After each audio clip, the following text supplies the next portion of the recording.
সবাইকে happy new year. আশা করি এই বছরটা আপনাদের ভালো কেটেছে, আগামী বছর আপনাদের ভালো কাটুক। তাই আমি চাই বেশি কথা বলবো না, মূল গল্পে আমি চলে যাই।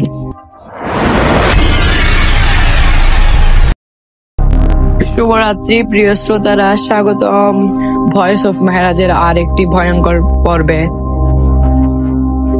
আজ আপনাদের জন্য এনেছি এক সত্য ঘটনা।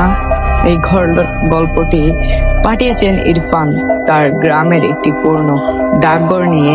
এই গল্পটি লোকমুখে শোনা যায় এই ডাকঘরটি অভিশপ্ত, তবে ইরফানের অভিজ্ঞতা কেবল গুজব নয়, তার নিজের চোখে দেখা।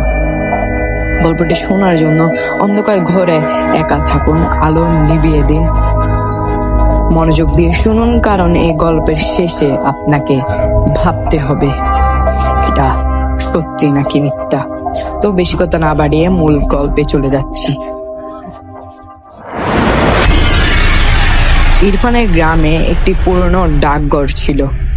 জায়গাটা ভেঙে পড়ার মতো অবস্থায়, জানালাগুলো ভাঙ্গা, মেঝেতে ধুলো জমে আছে, আর চারপাশে ঘন জঙ্গল। দিনের বেলায়ও জায়গাটা দেখে ঘা ছমছম করত। গ্রামের লোকেরা বলতো বহু বছর আগে এখানে এক ডগ পিয়ন কাজ করত। সে খুবই একা থাকত, আর গ্রামের কেউ তাকে পছন্দ করত না। একদিন তাকে ডাকঘরের ভেতরে ঝুলন্ত অবস্থায় পাওয়া যায়, আর মৃত্যুর পর থেকেই নাকি ওই জায়গায় অদ্ভুত সব ঘটনা ঘটে।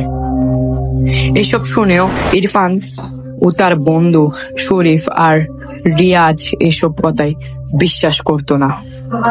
তারা সিদ্ধান্ত নিল এক রাতে এই অভিশপ্ত ডাকঘরে গিয়ে সত্য ঘটনা খুঁজে বের করবে। এক শীতের রাতে তারা 3 জন টর্চ লাইট নিয়ে আর হাতে লাঠি নিয়ে বেরিয়ে পড়ল। রাত তখন 12টা। চারদিকে গভীর নীরবতা, শুধু ঝিঝি পোকার আওয়াজ শোনা যাচ্ছিল। ডাকঘরের সামনে পৌঁছে তারা থেমে দাঁড়ালো। জায়গাটা দেখে খুব সাহস কিছুটা ঠলে গেল, কিন্তু তারা নিজেদের সামলে নিয়ে ভেতরে ঢুকলো। ডাকঘরের দরজাটা ভাঙা ছিল। ভেতরে ঢুকতেই একটা ঠান্ডা হাওয়া তাদের গায়ে লাগলো। জায়গাটা ছিল খুব অন্ধকার।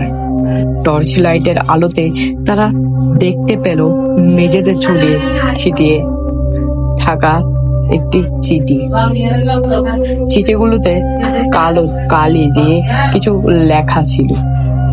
শরীফ এগিয়ে একটা চিঠি তুলে নিল এবং পড়তে শুরু করলো।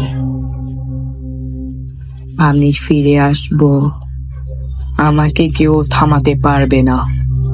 এই লাইন পড়ার পর তারা 3 জন একে অপরের দিকে তাকালো। হঠাৎ দেওয়ালে একটা ছায়া দেখা গেল।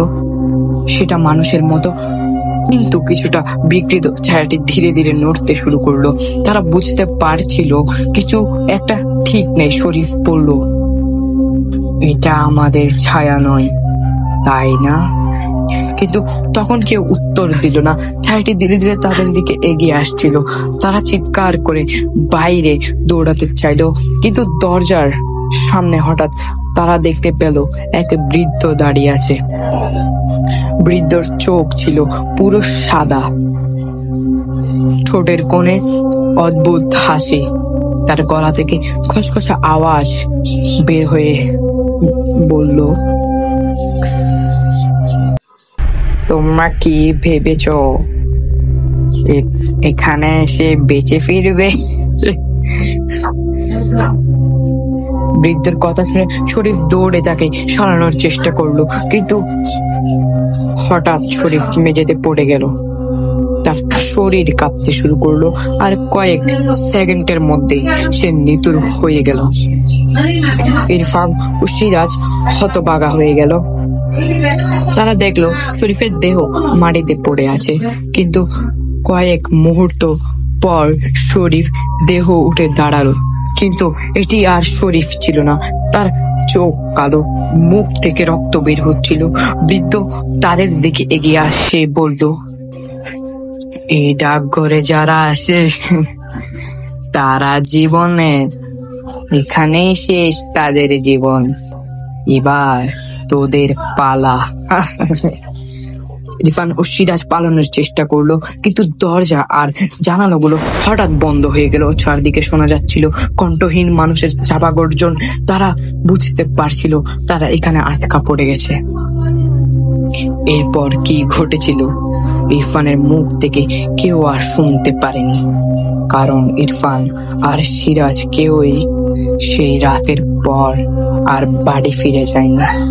তবে কয়েকদিন পর গ্রামের লোকেরা ডাকঘরের সামনে কিছু চিঠি খুঁজে পায়। চিঠিগুলোতে লেখা ছিল, আমরা অপেক্ষা করছি।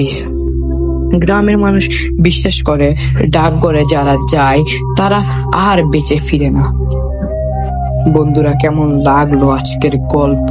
এই ডাকঘরকে নিয়ে ইরফানের গল্প কতটা সত্যি তা আমরা জানি না, তবে যারা এমন পুরনো পরিত্যক্ত জায়গায় যান তাদের সাবধান থাকা উচিত। এই পৃথিবীতে অনেক রহস্য আছে যা আমাদের জ্ঞান ও যুক্তির বাইরে।